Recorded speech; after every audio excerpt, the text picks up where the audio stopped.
Them they say $8 run this thing, JT. I want them to them. For me shot the boy them blood clot. What the boy I deal with? Hey, just come in there, tell the people them. Hey yo, let me tell you about a nigga I flipped on who tried to cross me to get his grip on. One day we went touching, sent the nigga out some money and he came back with nothing. I say fuck that shit.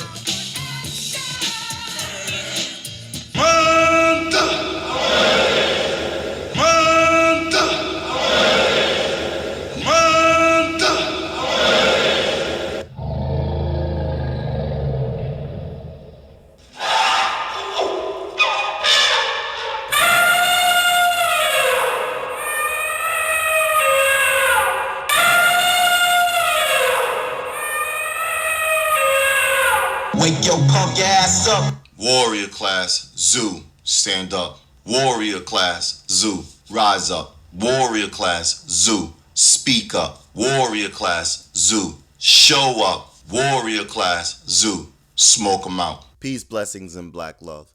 This is Amaja OOOOOWWWTT coming to you black at it again. This is a video of TD Hip Hop, how he's explaining the Peace Corps and how many of the Ukrainians, and many meaning about 85% of the Ukrainians, have a negative thought process or negative mindset associated to foundational black Americans and black people in general. The video is really just trying to explain to you legitimately, not my opinion, legitimately, that they're going to bring over another group of human beings that are going to be specifically targeting black Americans. What does that mean? When you get here, they're going to try to spread these folks out any way they can. They're going to try to spread them out like mayonnaise, like peanut butter or jelly. They're going to try to cover as much land, as much areas as possible. But their target objective is black Americans, foundational black Americans. And even though he's speaking specifically about the Ukrainians, I'm always trying to iterate you, there is nothing in this life that's a one-off. Nothing that nature doesn't work that way where it's one. There's a double somewhere. And what I'm always trying to emphasize to you is look for the doubles, look for the patterns. All systems are the same. Patterns do not change. People do. And many of you are starting to also realize, separate from this video, separate from these talking points, that many black Africans and many black Caribbeans and many black Haitians all have some form of hate or malice or vitriol towards foundational black Americans. You're not dealing with just racism, white supremacy. You're dealing with a lot of things. And we, the 5%, the warrior class, we always got to inform you guys of the multiple ways we are being attacked. That's economically, that's gender wars, that's scientifically. We are being attacked by our own kind for classism, intersectionality, and intersexuality. We're being attacked from multiple ways. And we're being attacked from multiple ways simply because too many people in our tribe do not want to fight white people. And at the end of the day, no matter how you slice the mustard, no matter how you cut the bread, slice the cheese, they simply don't want to fight white people. You cannot fight racism, white supremacy by not fighting white people. It's impossible. So they say they want to fight white supremacy, racism, but they're not willing to fight white people. So if you're willing to fight white supremacy, racism, and you're not willing to fight white people, how do you expect to accomplish your desire, your goal, your dream? Easy. Go against black people. No. And when I said white, then I said black, you got it absolutely right. How are you going to fight white supremacy, racism by fighting black people? Easy. Fight black people. How? They don't plan on fighting white people, man. They don't. So how they're going to fight white supremacy, racism is go after black people for going after white supremacy, racism, because in their mind, if you can shut my kind up, white supremacy, racism will leave them alone. So they're in their mind, us 5%ers, us warrior class, we're more of a problem. And white supremacy is only being white supremacy because of us. White supremacy is not being white supremacy without us. White supremacy is only being white supremacy because of us. So if you remove us, then you remove racism, white supremacy. That is the way they're thinking. They're never going to fight white people. And it's not about religion. They're using religion as a shield. They're using religion as a mask. It's not about economics. They're using economics as a shield, smokescreen, a veil, but it is not economics. Those are coward people. And our people, our tribe, and I'm going to say it 1,000 times, if everybody's in agreement that the environment punishes weaker men, you have to look at your environment and realize who of us is being the most punished. And once you deduct, and once you synopsis, and once you get a hypothesize, and once you get all these things together, whoever is being the most punished or mistreated in your environment, that individual, those groups of individuals are going to be a representation of the weakest ones. And you can't keep saying we are weak after chattel slavery. We are cowardly after racism, white supremacy. You're going to have to start to understand and learn that these behavioral patterns existed before, during, and after. And what they do is, like with anybody, they expose your weaknesses and they prey on your weaknesses. So if you are to a brand new neighborhood and you go to the tourist sections, and when you're in the tourist sections, those guys who are there on a day-to-day basis who live there, they have the ability to pick out in the crowd, one of these kids is doing his own thing. They have the ability to pick out the crowd who doesn't belong here. When they pick out the crowd who doesn't belong here, they go after them. And in our world, the civilian world, is called a predator. When you go to lock up and you new fish, new meat, you're green, you're predator's prey. They prey on your inner experience. They prey on your vulnerabilities. They prey on the culture shock. They're predators. So since they're predators, you have to understand all systems are the same. Patterns don't change. People do. They sat somewhere, they did what they did, they saw how our ancestors were moving, they come with a different mindset, so therefore, they're predators. They hunted, they saw you. You want to dance, you want to joy, you want to be gleeful, you want to be this, you want to be that. It costs you. And it's costing you now. But now, instead of it being a little bit more natural, they took something that was natural and they made it into a science. They made it into a religion. And now you can't get out of it because at the end of the day, they're allowing you to have what you want, which is the ability to play. So in this great big old scheme, in this great big old system, they are allowing you to play. This is the reason why when my type, the 5%ers or my people group, try to emphasize and reiterate to you what we are facing, it's not that we're wrong. You guys are not going to do it, and you're going to teach your children how to do it. I want you to listen to this video and how this individual explains the mindset of many, not a little bit, many of the Ukrainian refugees, the Ukrainian people group, Ukrainian civilians coming to the United States, and their thoughts on foundational Black Americans as well as Black Americans on the planet. Roll the tape.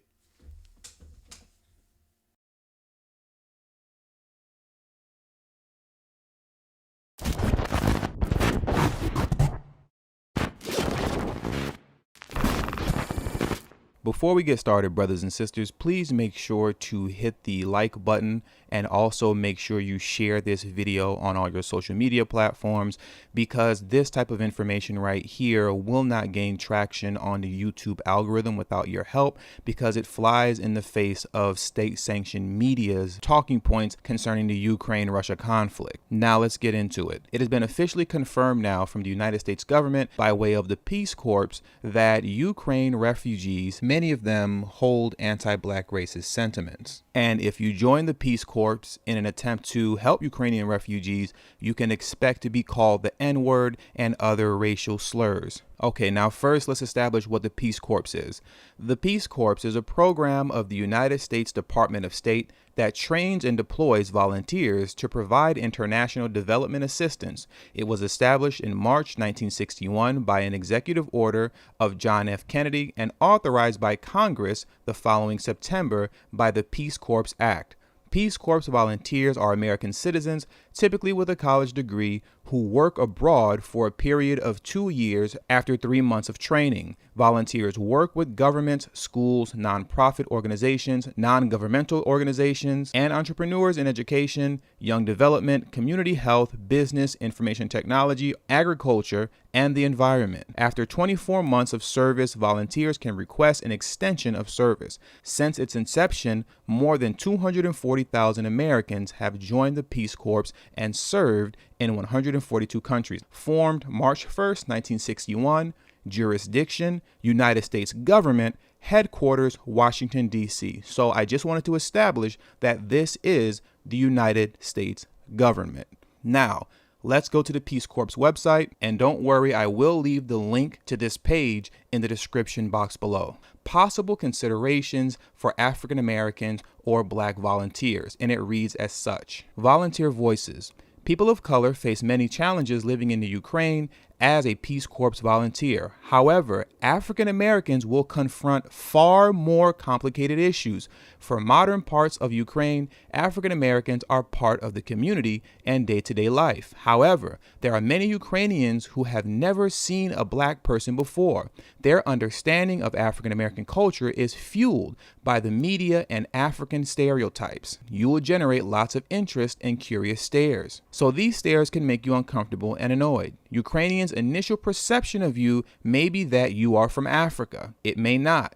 It does help if you understand that you are an American, and the training in PST will help you consider ways that you will engage with these assumptions. It is not uncommon for Ukrainians to refer to African Americans as N-word. Volunteers of color may be called a monkey, or may see children's games with blackface. Being aware of the history of dehumanization for people of African descent may help inform where this comes from. It does not justify it. It will be at your discretion to determine the intent. No matter the intent, staff recognizes the impact that hearing that word may invoke hurt and anger. If you view it as unlearned, something the person has never been exposed to, it may be an opportunity for you to educate that person. We are here to support your successful service, and these comments and images can be a huge distraction and obstacle to you.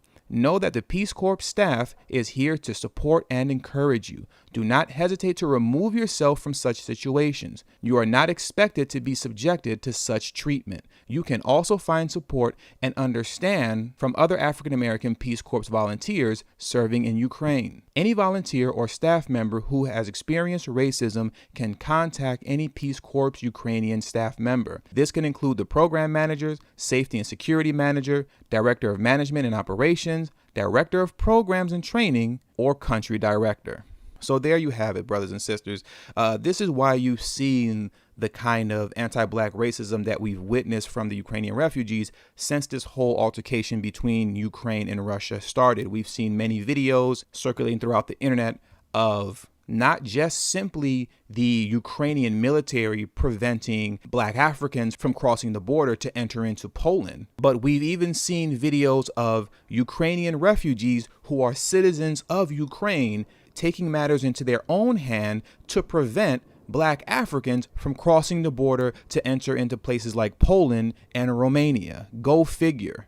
You're trying to flee Ukraine just like I'm trying to flee the Ukraine, but for some reason you take it upon yourself to stop me from leaving so that you can go through. Your entire country and world is in shambles right now, and here I am, a black man or woman in the Peace Corps who is coming to help you. And in the midst of your chaos, you still know one thing for sure. I, the Ukrainian white man and woman, is still better than the black man and woman, because the black man and black woman is beneath me, regardless of my calamity. And lastly, I am not interested in the BS excuses that Ukrainian refugees are simply unlearned because they haven't encountered black Americans or black people as a whole before. That's BS. You going throughout the entirety of your life, never having an encounter with a black man or woman has nothing to do with you referring to me as an N-word or a monkey. That is total BS, and we are not going for that.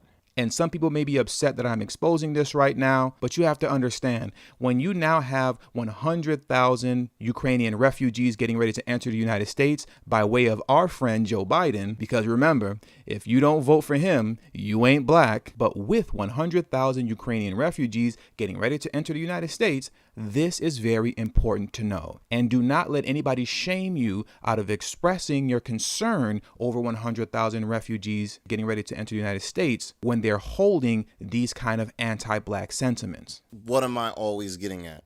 I'm always trying to tell the listening audience, or anybody that's willing to listen to my voice, link into my videos, you all are not actually participating in the fight. You may be being victimized by the fight, but you're not participating and you're not preventing. It is perfectly fine to fight for the country you are born in. It is perfectly fine to fight for the country you reside in. That's a civic duty. You can't argue about that. If you think that's the way to success, if you think that's the way to acceptance in that country, then have at it. It is something different when you're coming from another country and you want to go fight on behalf of that country. Let me put it in its proper context. If I'm already enlisted in my country's military armed forces and they send me to go fight for another country, I'm doing my duty as a soldier. That's what I'm here to do. So wherever they send me, because I'm a soldier, I'm going to do what I'm asked to do because that is my job. If I am a civilian and I decide to go help another country fight for itself, then that's where me, OOOOOWWWTT, that's where I draw the line, and I consider that a little treacherous. You don't leave your country as a civilian and then go fight for another country unless you're a mercenary. But if you're doing it for some form of acceptance, hey, if you're doing it for a form of economics, it's still mercenaries for pay. But if you're doing it because you want to be accepted, I'm going to do my part to lead this earth a little bit better than what it was when I got here, but you're not doing the same thing in your own neighborhood or your own country, then we got an issue. It's coward talk, coon talk, Sambo talk. Many of you are now starting to understand that there's an anti-black American discrimination thing that's going on. Yes, we are always dealing with racism, white supremacy coming from the European or the Caucasian or the dominant society. We always are aware of that, but we did not expect to be dealing with anti-black American discrimination. We didn't think that. Well, in the last 6 to 3 months, we realized that a lot of the people that are coming here, they're against black Americans. And I know why they're against black Americans. They're against black Americans because of economics and resources. They're not necessarily against black Americans for the fact that black Americans are black Americans. They're only against black Americans because of racism, white supremacy. The puppet masters have told them to go against, wage war, attack black Americans. So when black Americans keep thinking that there's some form of coalition, when black Americans keep thinking that they have allies because they are people of color, black Americans need to understand, even if they are black and they're coming from the continent of Africa, or black and they're coming from the continent of one of them Caribbean islands, they need to really start to learn that those people are not your friends. They're not your allies. You can't have Pan-Africanism on the soil of America. Pan-Africanism doesn't work as soon as you get here. Pan-Africanism supposed to work in your homeland. What does that mean? You're dealing with black governors, black politicians. You're dealing with black kings, black heads of countries. You're dealing with black individuals. So if you're dealing with black individuals, you are supposed to understand black individuals are supposed to be moving for the best interest of black people. So even though you got a thing called indirect rule. So the term indirect rule basically means someone else is calling the shots. I don't want to get into all the words. Someone else is calling the shots. And if someone else is calling the shots, even though you're in the position, you guys got to do what black Americans have done for years in the United States. You got to get them out. You guys are leaving you all's countries in shambles and then come into America saying you have better opportunities. But you only have better opportunities not because of the kindness of white people. You have better opportunities because of the violence and the things that took place throughout the centuries as far as chattel slavery, black Americans, racism, white supremacy, Jim Crow in the United States. So the discrepancy is we are saying Pan-Africanism as a word of unity, meaning we're supposed to conduct ourselves on code no matter what landmass we are on. And what it appears to be is that those that fall under the banner of Pan-Africanism, they're not on code no matter what landmass they are on. They only sometime get on code when they hit the United States American soil. Why is this a lot of words? Because they're smoke and mirror in you guys. So you guys, it's not that you guys don't see it. We got to stop giving you guys a pass. You guys see it. You cannot have a master's degree. You cannot have a doctor's degree. You can't be able to sell houses and flip houses. You can't be able to put a motor in a car, take a motor out of a car, diagnose a motor just by the sound. You can't be able to do these technical things, these scientific things, these mathematical things, and then all of a sudden not be able to see something so simple as a lie. So if you come up with all these excuses, if you get all this high-level training of information gathering, if you get all these high-level training of words, science, mathematics, history, there is no way you don't see that these folks align. It's impossible. What I'm really under the mindset is you are not a fighter. You're not going to fight. So instead of you trying to bring the truth, bring the receipts, you're under the mindset, go along and get along.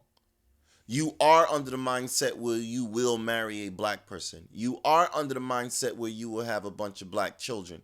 But you don't want to disrupt your little thing that you got going on. So you know what's going on, you just don't want to participate.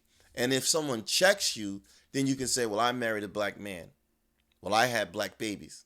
Well, I this and I that. But you really didn't do anything contributory to the race, to future generations. Even when you go out here and you get these expensive houses and these expensive cars, you're not able to leave anything behind to your children. That's because you're not really participating on the scale of on a serious scale. What you're really doing is it's like symbolism. You have all the nice things that say here I am, this is what I did, but you ain't really got nothing that you can leave behind and give it to another child, another generation, so they can compete economically for future generations. That's just what it is. So I'm not going to continue to make excuses. They didn't know. No one's going to know. I'm not going to keep making those excuses. You guys do know. But you're making a conscious decision not to go past a certain point. Man, it's the same thing that the people say when they say they're trying to retire. It's the same thing that the police officers say when their pension's on the line. Man, I got five more years. 5 more years, I get a full pension. And I ain't going to do nothing that's going to mess that up. That's the same concept. You have a certain amount of time, you have a certain amount of things in life, and you don't want to do anything that's going to disrupt that flow. So yeah, you do know what's going on. The point of the fact of the matter that we, my type, the warrior class, we're always trying to emphasize is we cannot get anywhere with only 5%. I represent the 5%. We can't get anywhere with only the 5%. You all represent the 85%. We can't get anywhere with the 85% because you are too vast. You are too mighty in number. So you're actually severe or detrimental opposition. It's just too many of you all. And it's too many cowards. So when he's hitting up here and he's trying to give you this information that, racism, we already know racism is everywhere. But the point is not that there's racism is everywhere and we are just now being told. It is not that. It's stop participating ignorantly. When you go down there to vote, you're not supposed to vote and say, yeah, it's okay for Hampton University, which is the HBCU, to bring in Caucasian, anti-black, white supremacists, or possible or suspected anti-black American white supremacists into your HBCUs.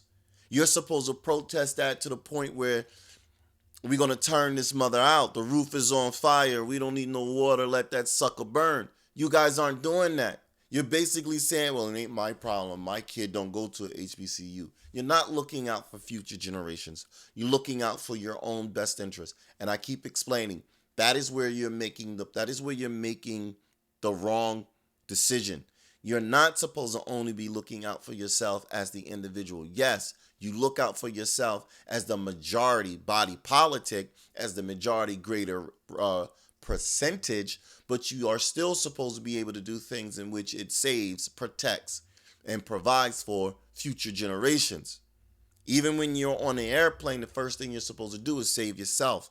Once you've gotten yourself secure and once you're stable, you are supposed to reach back and help other people.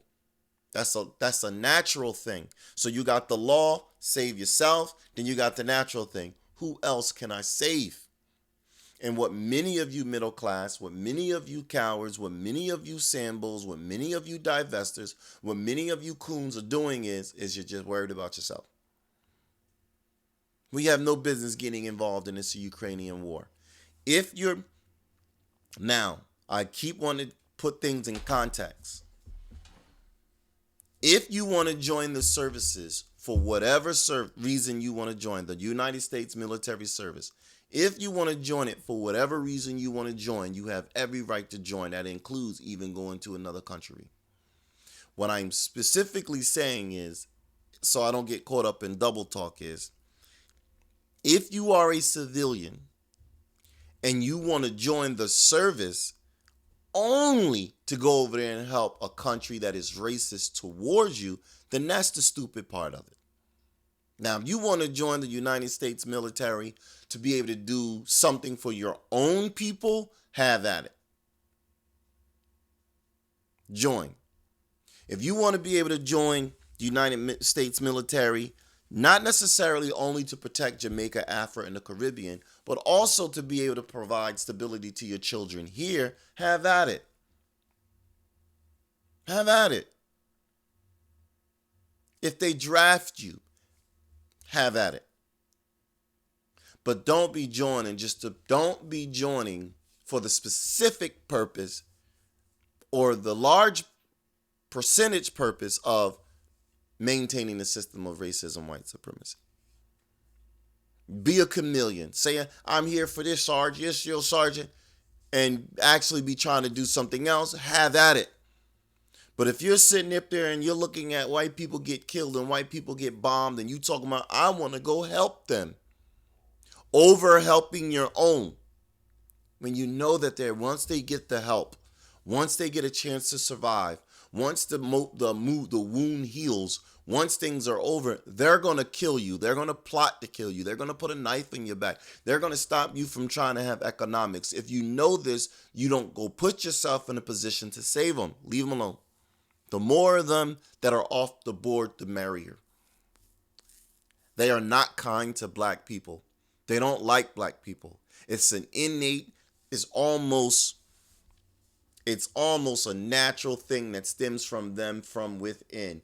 As much as it is taught to them, it also stems from within. It's just a natural, it's natural. Then it's compounded with education, nature, socialization, and environment. But you don't put yourself on that landmine for them. You put yourself on that landmine for me, for us, for our future generations. Warrior class, Zoo, rise up. Warrior class, Zoo, speak up. Warrior class, Zoo, show up. Warrior class, Zoo, smoke them out. Peace, blessings, and black love. I don't want peace. I want problems, always. In this campaign, we are coming to get our check. Fair Use Act disclaimer. This site is for educational purposes only. Copyright disclaimer under Section 107 of the Copyright Act of 1976. Allowances made for fair use for purposes such as criticism, comment, news reporting, teaching, scholarship, education, and research.